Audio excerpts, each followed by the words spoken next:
Today I'd like to introduce you to Dr. Trevor Greene. He's the superintendent of the Yakima School District. Thank you so much for making time to talk with me. I appreciate it very much. Thank you so much for the invitation. It's quite a pleasure.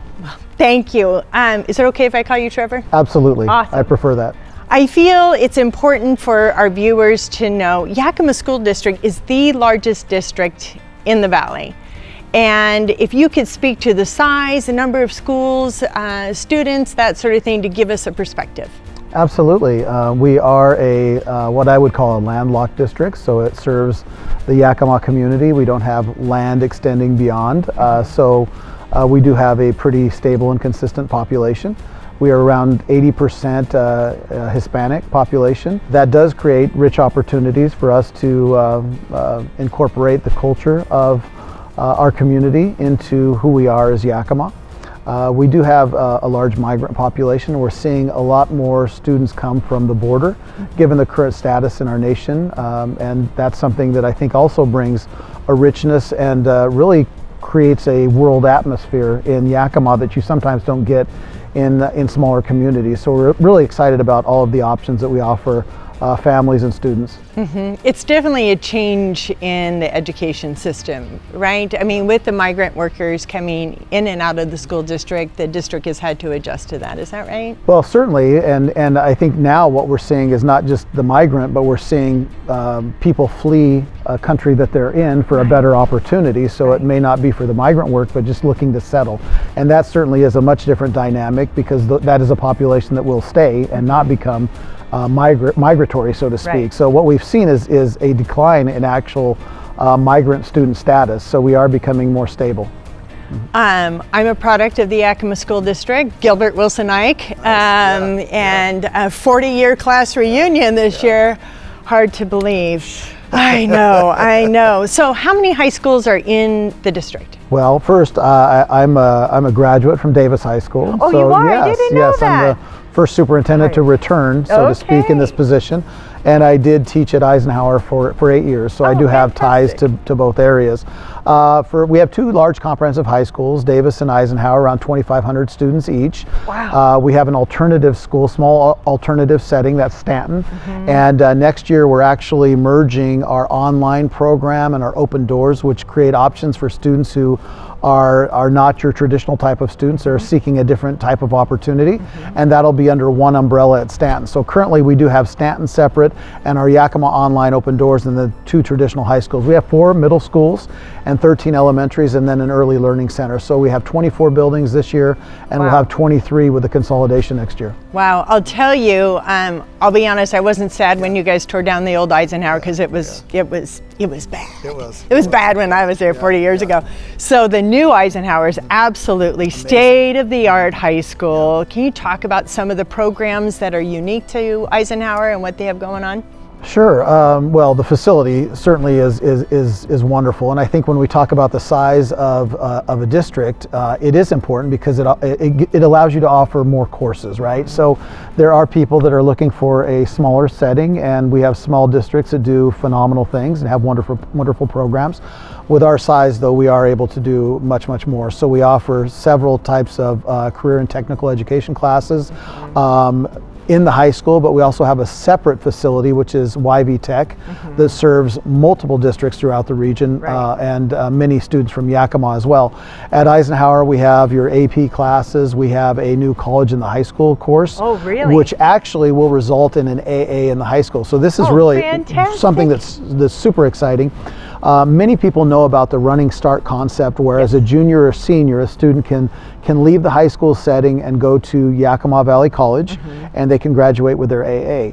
What that does, however, is we have students that don't have the opportunity to drive or don't have the access, and so it's an equity of access issue when we don't offer per se an AA in the high school without leaving the high school. So I've worked very hard with a lot of people over the last several years, and we created an AA in the high school concept.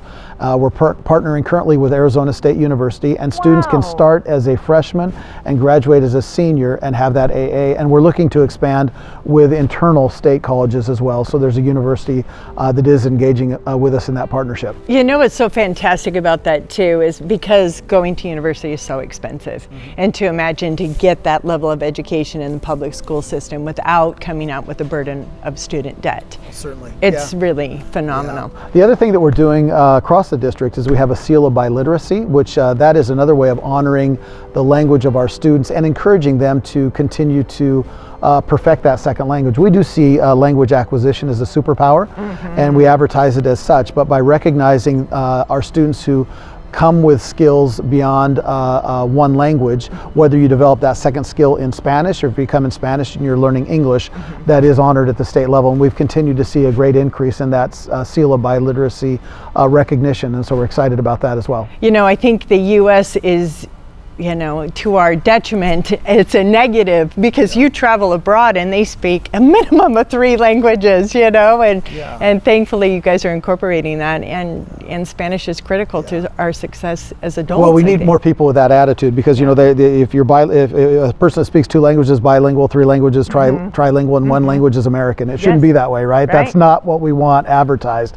So yeah, by really emphasizing how important it is to really that concept of understanding another culture, the way that you then think and see the world, it really broadens the horizons of individuals when they think beyond their own language and their own community. And so we are looking to forward to that time where students are actually learning a 3rd language, and that will be really a benchmark for us in our success. How many languages do you speak? I speak English, hablo español también. Viví en Argentina por 2 años, so I studied in Spain, in Mexico. I also lived in Argentina for 2 years. So yeah, I bring that. I'm not of Mexican descent. I'm Native American and white, but it's also something that I then learned after graduation through travel and study and church service. And how important that you can connect to the Spanish-speaking students so easily then, really. And not only our students, but just our parents, and helping them to really recognize what we offer as a district and as a community. Davis High School, they've got a baccalaureate program. They do. What else is happening there? Can you talk about that? Sure. So their IB program, their International Baccalaureate, is the only kind in the region. So that's certainly celebrated and recognized by many parents and students. And we do have students from outside the district that not only come to Davis, they go to Eisenhower as well, but are looking to get in our district, and part of that is IB, but also part of it is the diversity of course offerings across both high schools.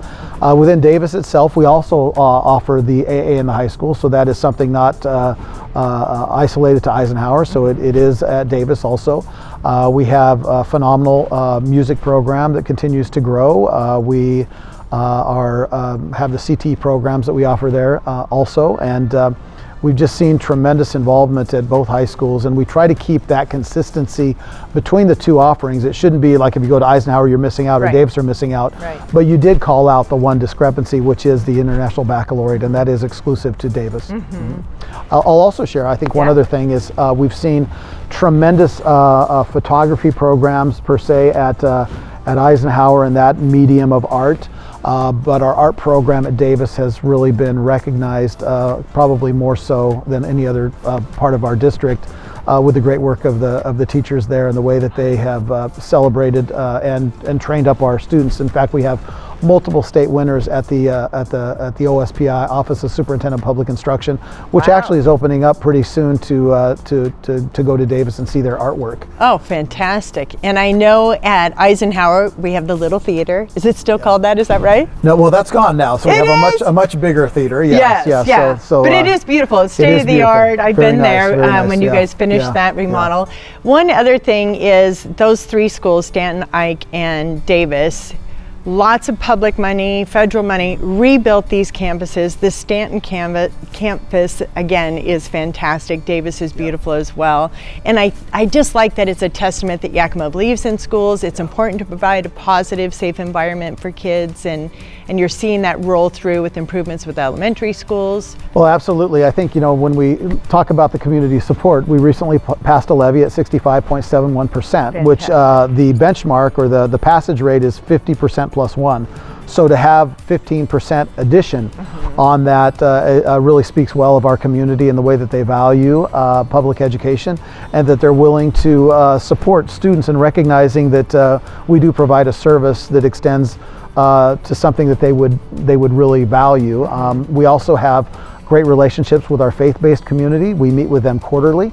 So every one of our schools throughout the district has at least one faith-based partner, and that means potential volunteers coming in to read to students, to help set up classrooms, to extend opportunities of service, which is something that is a high priority for our faith-based community.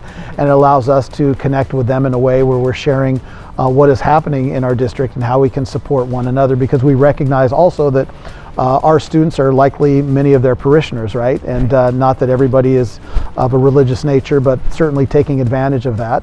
We also have a partnership with our business community. So we have what's called Partners in Education, PI, and we bring them together quarterly. And we also do some a migrant PAC meeting, which is a parent advisory committee. And it brings all of our migrant students and their parents together to look at the services that we continue to provide, differentiating for the needs of different parts of our community. So I think it's important that we recognize that just like, we're different individuals, all of our students have different needs and live within kind of sub-communities within our greater community, and we have to extend ourselves to all of those sub-communities. I think these initiatives you're responsive to the needs of your district, and it's so impressive. Before, it seems like school districts could be sort of isolated, kids go in and out of school, and now the way that you've branched out and create these tentacles throughout the community to pull people in is really going to make a difference and an impact. Keep kids in school. I can imagine what the positives are as a result of this. Yeah, I think the days of, everybody's gone to school, so like everybody certainly has an opinion on what schools should be doing, which is part of what makes the system better. And I think what people don't realize as much is just how many social services we now offer within the school system that may not have existed when I was in school, right? So now we have, we had counselors before when I was going through school, but now we have like social workers and more school psychologists and speech language pathologists in and out of classrooms to a much greater degree than before. And, and speaking about honoring our students in our community, the thing that we've been able to do through our strategic planning process and involvement of our community is extend a dual language experience to the elementary level. So we have 13 elementaries, and right now 9 of those elementaries are now dual language elementaries, and the last few will be dual language elementaries after this next year. So we've also then seen, which is phenomenal, the scores, the outcomes increase, especially for students that are coming already in with a language that is not English, and having them speak Spanish and learn their own language to a degree while we're going through the mathematics and science and other areas has augmented not only their ability to understand their own language and culture, but to perform on the state tests and assessment, which is of course what people then do look at coming into the Yakima Valley when they're thinking about relocating. I've been involved with the Yakima School District on and off for many, many years, and Schools Foundation for 10 years as a board president and so forth.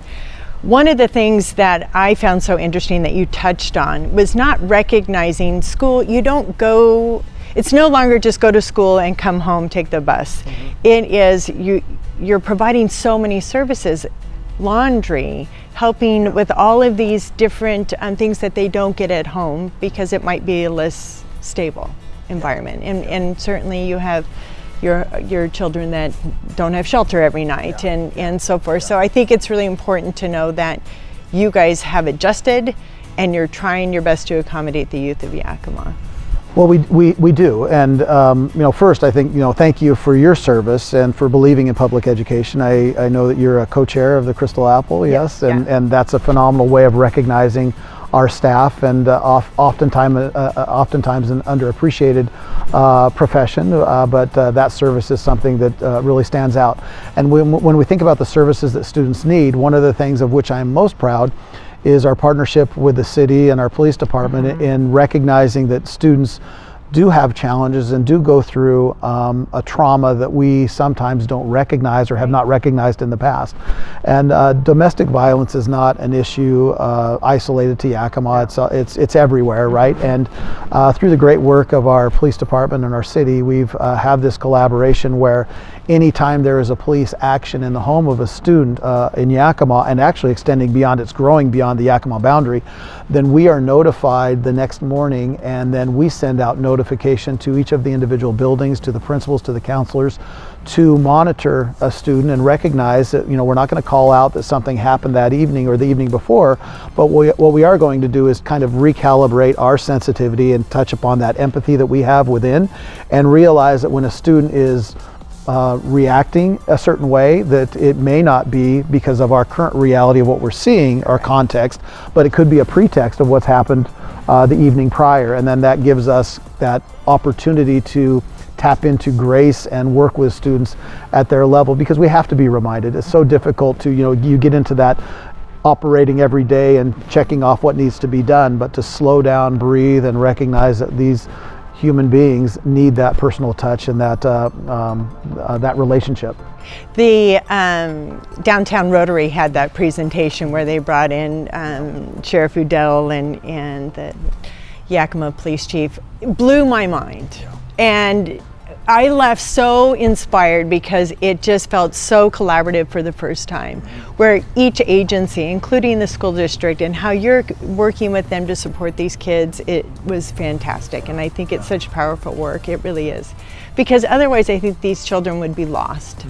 They would quit, they wouldn't show up, for starters, I think, and you could just see them withdrawing from society, and this is a way of showing that you really care.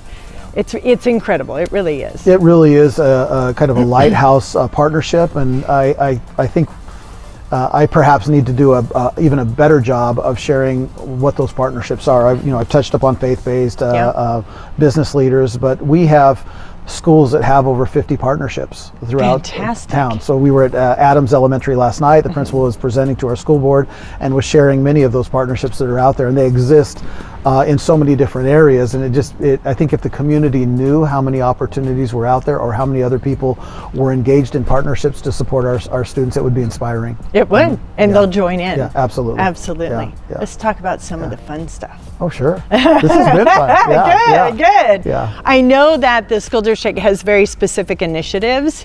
If you were to pick one, I think, do you have 4 or 5 initiatives? We have five bold, audacious goals. Part of our strategic plan. Our compass is what we call it. Yeah. Is there one in there that just lights you up when you get to focus on it? Boy, a favorite child, so to speak. Wow. Well, we're accountable for all of those, but I think, it just depends on the day. I think as you mentioned this, I'm thinking simply of where are we at in the progress of goal number 1. So goal number 1 for us is around our early learning. And that has had a tremendous impact on our community, because they spoke up and said, we need to have students coming in prepared, and it helped us to analyze our entire system when I came in as superintendent. So what we have right now is we're on the cusp of opening up our early learning center on one consolidated location.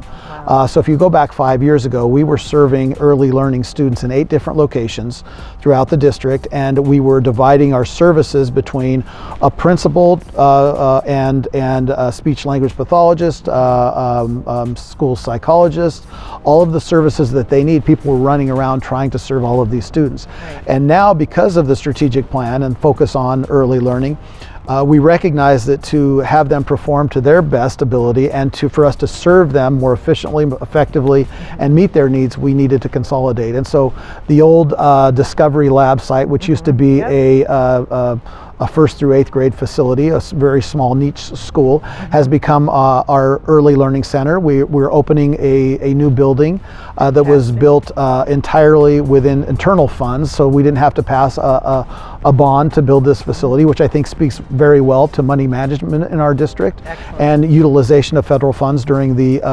pandemic period.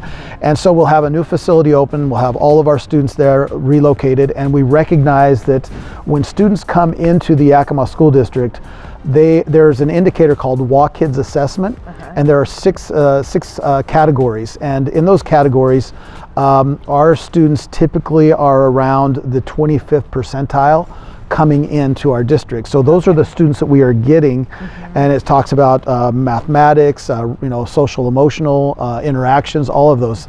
And when you look at other surrounding districts, for example, a district directly to the west of us, the students are coming in the high 70th percentile. So right from the get-go, we're seeing that there's this discrepancy, this disparity of where students are coming in at.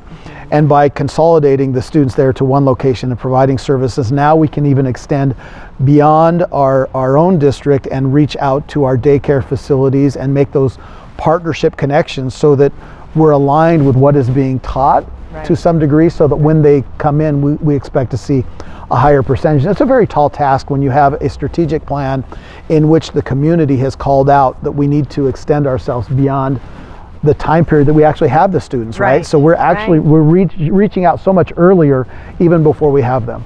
Yeah. One other thing I'd learned in participating with the school district is many of your Latino population, mom and dad are not bilingual. And many of them don't have an education either, right? So they're starting from, they're behind because it's not happening at home. So how are you, I'm guessing you have to pull parents in on this to help educate them as well.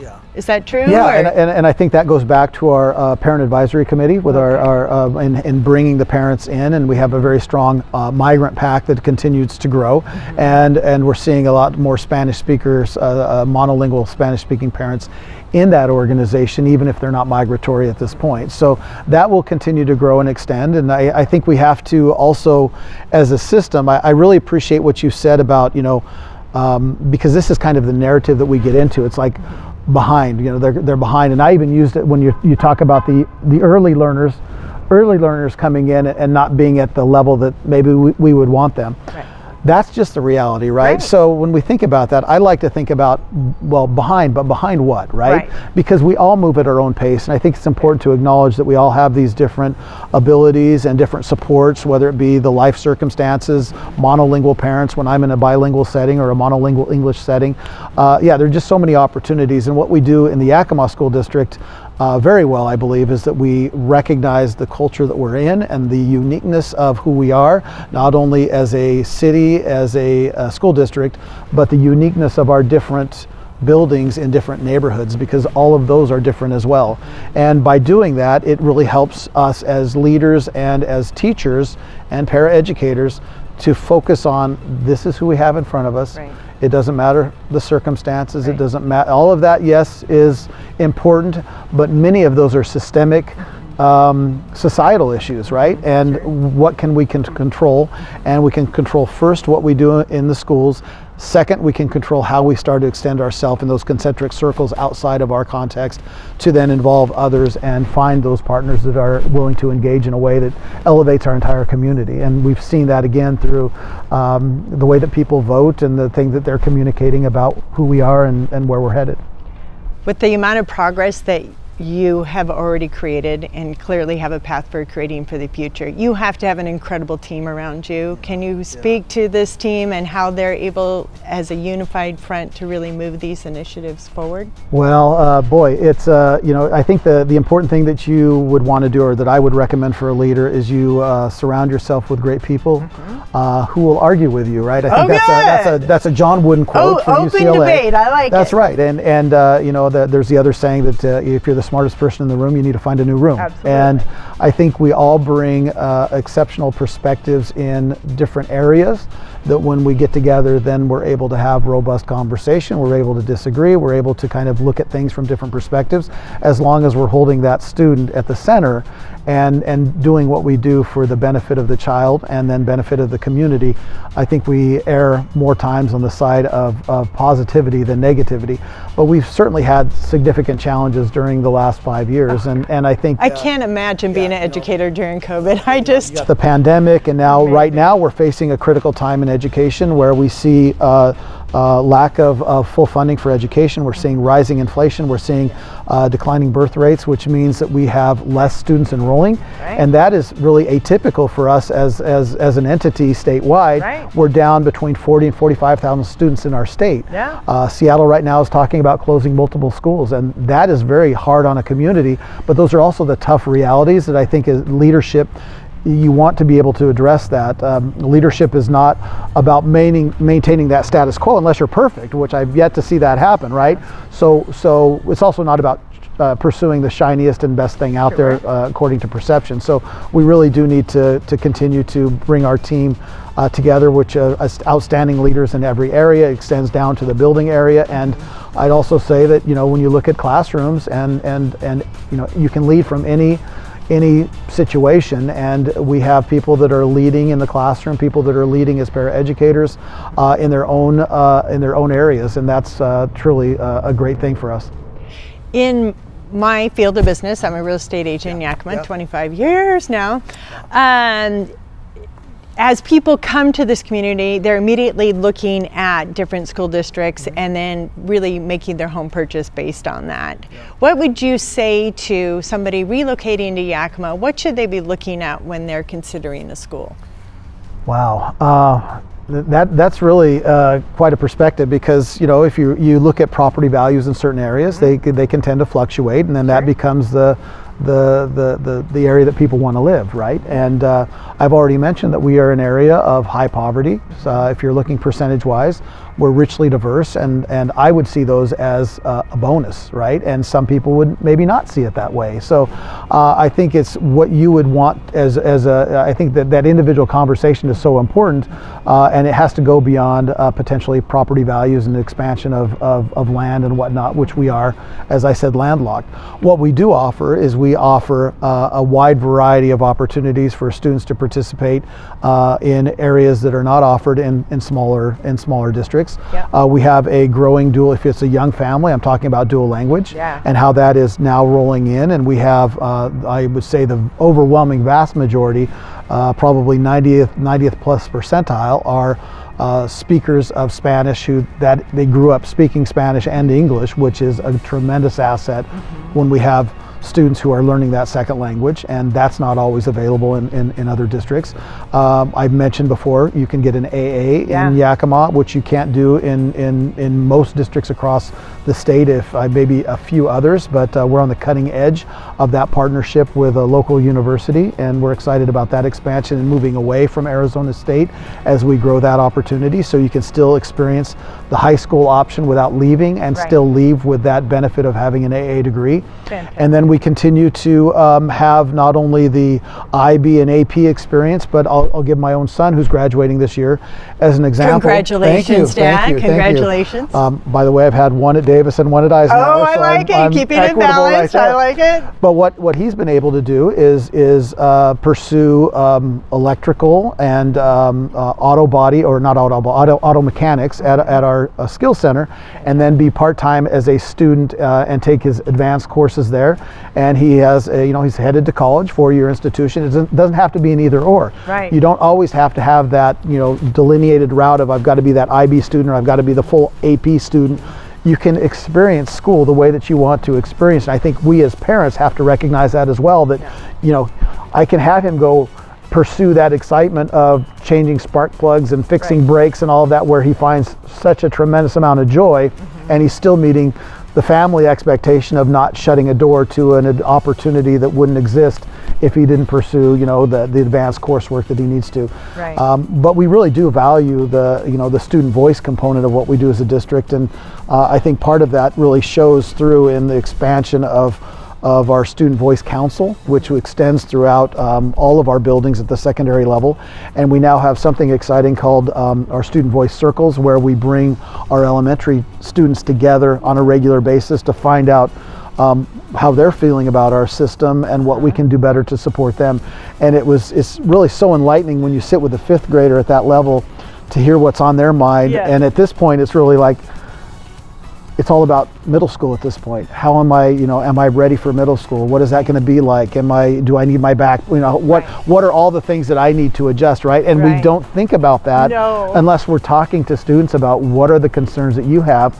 We're very good at this laundry list of what we think is happening, but we actually have to continue to listen to students, and that's why that student voice piece is so important. So thank you for that. When they consider a move to Yakima, is the door wide open? Can they contact you in your office, the principals at each of these schools, and say, the numbers aren't pretty on screen, tell me what it's really like inside your doors?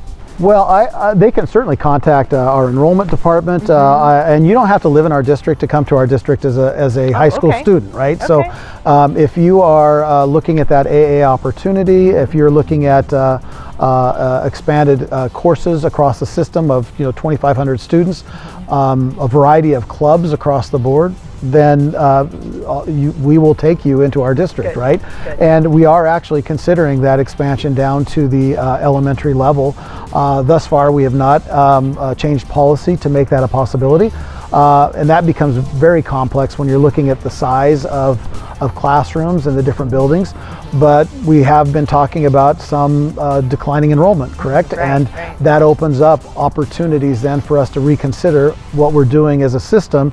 And our consideration is, could we accept somebody from outside of our district to be involved in our dual language program if it's not somewhere else? So you brought up the question, or the statement, to whom should they reach out? Reach out to our district. We have on our website, there's a Let's Talk button. You'll find a phone number. You can find our emails, but start the conversation, because we don't know who you are if you don't extend yourself, right? Because we always have people moving, and we do try to build those relationships so people know what we offer. But many people will just come in and they'll talk to a realtor, and a realtor can say, well, I think this community or that community, and they're not taking into account all of the different offerings or needs of a family. It becomes very much about land value and property values instead of opportunities for students. And we have a tremendous amount of positivity that we can offer through our district, and not taking anything away from any other district. We're all in the same business. We all provide opportunities, and there's a nimbleness to a smaller district in changing course that we don't see in a larger district. But I'm very proud of who we are and who we represent, and we're certainly big enough to offer things that you don't see in other districts, and we're small enough to care at that level that you sometimes lost when you get to a district of about 25,000 or 30,000 or more. And it's interesting, so many of the families that do move to Yakima, the ones that I help relocate, are coming from bigger cities. And they're looking to downsize, and they're looking to create community. And I feel like they interview me, they interview school district. It's so important for them to do their own research in that regard, and so it's nice that I can be able to speak to that. So thank you for sharing. Well, I'm glad you brought that up, because they if they wanted to reach out to me, I would very much like to have that conversation, because that does not typically happen to me. So all you have to really do is reach out and say, I'd love to meet with you as a superintendent. We're moving into the location. I just want to know what you offer as a system, and that will help, once I know the grade level, the age, the interests of the student, to point that individual in the right direction. But it connects people to our community, and then they'll stay.